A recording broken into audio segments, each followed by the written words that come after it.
Tom Scholz wasn't just the mastermind behind the band Boston. He was an MIT-trained engineer who absolutely hated quiet guitar tones.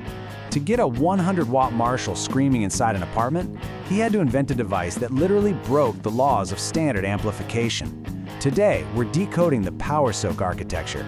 We're going to break down the exact physics of high-voltage attenuation, looking purely at the electrical engineering that allows massive stadium rigs to be totally tamed for the studio. Let's dive in. Now, you've got to understand, Scholz's genius wasn't just his guitar playing. It was his total, uncompromising obsession with signal control.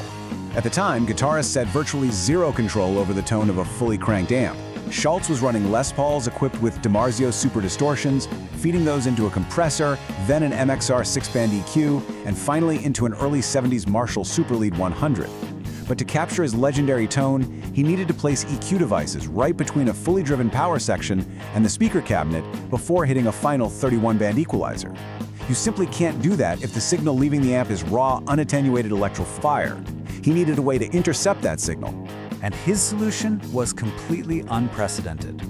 What we're looking at here is the original schematic and patent architecture of the power soak, which Scholz Research and Development released commercially back in 1980. This established it as the very first commercial attenuator to actually provide precise volume control. Prior to this, devices were essentially just dummy loads with no actual volume dial. But the power soak featured a rotary selector, allowing guitarists to configure a network of internal resistors for attenuation all the way down to -32 decibels. At that extreme setting, you could take the speaker output of a roaring tube head and plug it directly into a mixing console or even a pair of headphones. To truly grasp why this is absolutely necessary, we have to look at the forensic electrical physics of the amplifier itself. You see, a tube amplifier only hits its sonic peak when the power tubes are pushed to high voltage, forcing the output transformer into saturation. Vacuum tubes are inherently high voltage, low current devices, but loudspeakers are the exact opposite. They're low voltage, high current. The output transformer bridges this gap. As the amp is pushed to its absolute limits, the magnetic core of that transformer hits saturation, meaning no more energy transfer is possible. When this happens, the extreme highs and lows drop off, and the square waves generated by the clipping tubes are physically rounded off. That rounded edge, that is the elusive warm tube tone we're all chasing. But doing this raw creates deafening volume. That brings us to a strict engineering question. If you want that saturated transformer tone, but you attempt to silence the amplifier before the signal reaches the speaker, where does all that extreme energy actually go? Remember the law of conservation of energy? It can't simply disappear. Well, Scholz realized that if you intercept the signal after the amplifier before the speaker, you can divert the power. The answer is brute force dissipation. By routing the current through a network of massive ceramic resistors, the extreme electrical energy is physically converted into heat, leaving only a fraction of the volume to reach the cabinet.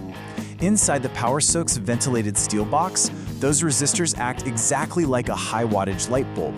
They absorb up to 100 watts of RMS power and radiate it as pure thermal energy right into the air.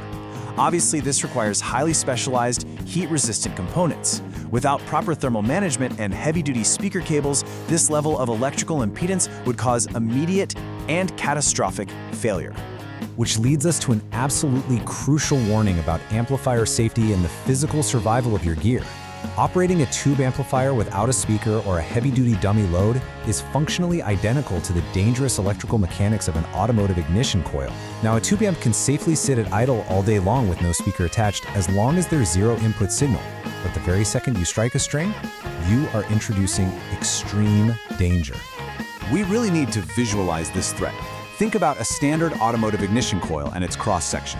When there is no load on a tube amplifier's output transformer, meaning it faces infinite impedance, the magnetic energy stored in the core literally has nowhere to go.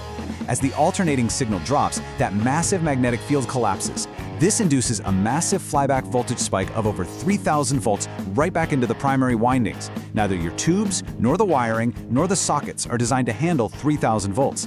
This energy will instantly arc, often burning permanent conductive carbonized pads right across your tube sockets and entirely destroy the output transformer.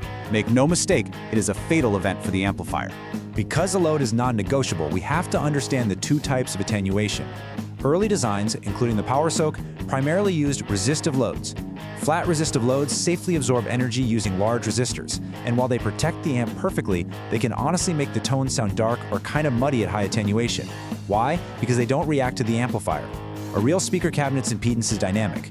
It peaks sharply between 50 and 100 Hz due to mechanical resonance, levels off in the mid-range, and rises again in the treble due to voice coil inductance. Reactive loads solve this. By using complex RLC circuits, that's resistors, inductors, and capacitors, they mimic the dynamic physical impedance curve of a real speaker cone. This preserves the amplifier's natural bouncy feel, letting the output transformer push and pull exactly as it would against a physical speaker.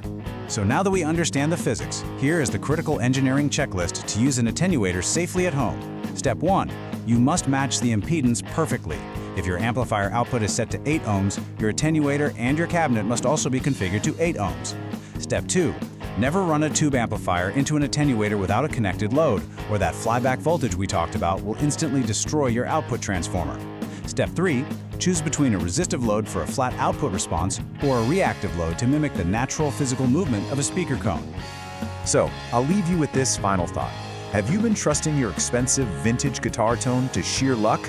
Or are you utilizing proven electrical physics? If you want the tone of the legends, you have to respect the science of high voltage. Stop guessing, start engineering. Subscribe to the Tone Manual.